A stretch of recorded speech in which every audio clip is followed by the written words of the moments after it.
Penerapan tilang elektronik hari kedua tercatat 1.100 orang pengendara terpantau melanggar aturan lalu lintas.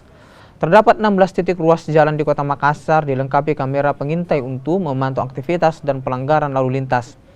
Hasil ini tersimpan dalam data melalui Wardroom atau ruang kontrol khusus milik pemerintah Kota Makassar di Gedung Balai Kota. Hingga hari kedua, penerapan tilang elektronik tercatat pelanggar terbanyak yaitu pengguna mobil yang tidak mengenakan sabuk pengaman dengan persentase 99%. Pelanggaran lainnya yakni tidak mematuhi rambu lalu lintas dan berkendara sambil menggunakan telepon genggam.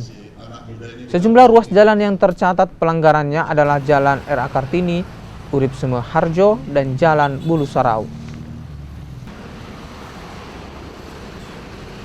Kita bisa lihat pelanggaran yang tidak memakai HP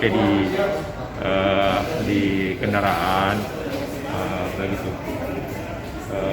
Melanggar lampu dan rambu lalu lintas. Itu tercatat real time secara ini. Berapa yang sejak di